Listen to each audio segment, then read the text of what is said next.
What's good, y'all? We back at it with another one. Hey, my bad for the lack of content.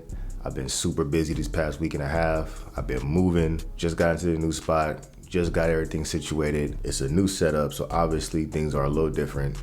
And look, I appreciate y'all for being patient with me. Y'all have been super supportive. I know I missed a few good games. The Warriors are looking good, but hey, look, we back at it. Let's get it, man. So the Warriors spoiled Klay Thompson's return to the Bay. First of all, the atmosphere in the game was super dope. Captain Klay hats were a nice touch by the Warriors. And yeah, overall, it just looked like a vibe. The Warriors made Klay a super dope tribute.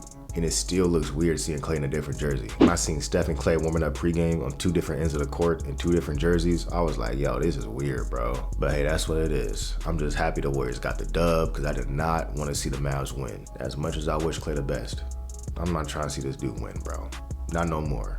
Like he said, his words, we the ops. The tribute was dope and all, but once the game started, all that sentimental ish is out the door. The Warriors opened the game with Steph Curry guarding Klay Thompson. So the first play of the game, the Mavs played through Klay. Klay tries to post up Steph, and it looks like Steph intentionally fouled him. But I don't know if Steph fouled him on purpose, just to give him a moment at the free throw line with the fans, but Klay ended up going to the free throw line, made 2 free throws, and I was like, damn. We do not need Klay seeing 2 easy ones go in the basket. But going into this game, I knew Klay's either going to be on one and he's going to be crazy hot, or he's going to be ice cold bricking everything.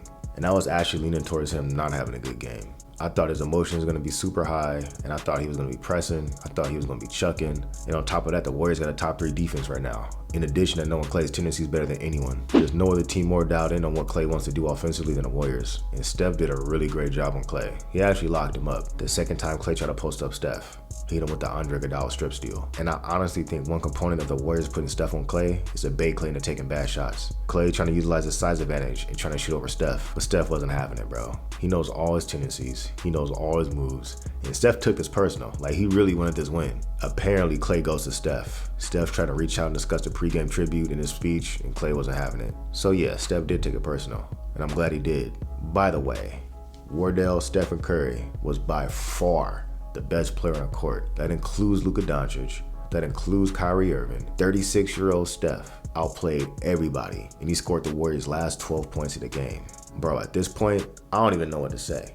People have been waiting for the Steph fall off, but it ain't happening, bro. Dude is 36 hooping like this, man. He's still a top 5 player in the league easily. I don't care what nobody say, bro.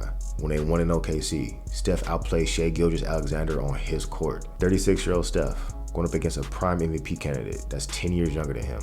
Outplayed him on his court, bro. In a few games before that, Steph went to Boston and outplayed Jason Tatum on his court. And now you fast forward to this game, and he just smoked Luka. Come on, bro. The Mavs led 114 to 110 with 3.5 minutes left in the game.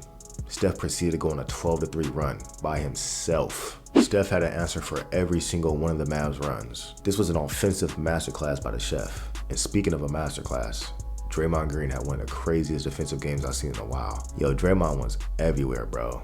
If it wasn't obvious how motivated he was to beat Klay and the Mavs, watch his effort in this game, watch how insanely cracked out he was flying all over the court, and you will know. Draymond was extremely motivated not to lose his game. Draymond had this one crazy play in particular where he closed down the 3-point shooter. He blocked his shot, simultaneously kept the ball in bounds by tapping into Melton in the fast break. Like, it's crazy, bro. The amount of ground like Draymond Green can still cover at age 34, even with all the athleticism he's lost since his prime. His anticipation, his ability to cover ground, is just uncanny. Like, there's no one like him. Draymond is a one-of-one defender. Name me a defender in NBA history that has the same combination of lateral quickness, rim protection, backline defense in terms of being an anchor, being a linebacker, communicating, covering up weaknesses, being a roamer, being able to guard on the perimeter, making huge big-time defensive plays that are momentum changers, guarding up and guarding centers that have 5-6 inches on him, 40, 50 pounds on him, and locking them up. Like, there was a few moments late in the fourth where the Mavs tried to go to Daniel Gafford against Draymond. It was straight comedy, bro. Like, it's been, 11 years and teams still don't know to stop going at Draymond with centers, bro. It's not gonna work, bro. I'm telling you. Draymond ain't no buster, bro. He ain't no sucker. Like, it's not going down like that, bro. Draymond had Daniel Gafford in hell. I think it was 3 straight possessions in the fourth where Draymond forced a turnover, blocked him, made him miss, broke up a oop. It was, bro, he was a menace. And then almost every time on the other end, it was a layup for the Warriors. One of these days, teams are gonna finally realize trying Draymond just because he's playing center is not gonna work. He's one of the most unique defenders in NBA history. And in my opinion, he's top 4, top 3. He might even be the greatest of all time. I don't care if he only has one Defensive Player of the Year award. We all know he should have way more than that. And if it wasn't obvious before this game, it should be now. The Warriors are a legit title contender. Steph Curry is still a top 5 player. Draymond Green is one of the best defenders in the league still. The Warriors have a top 4 defense and a top 4 offense with a top 3 net rating. They got the most versatile defender in the world, paired with the best offensive engine in the league, surrounded by a bunch of vets, a bunch of defense, and a bunch of IQ. The Warriors are a problem, bro, and they're true title contenders. By the way, De'Anthony Melton has a sprained ACL. As of me recording this, they haven't released a specific timeline on his injury. But thankfully, it wasn't a tear and his season is not over. He's gonna be back.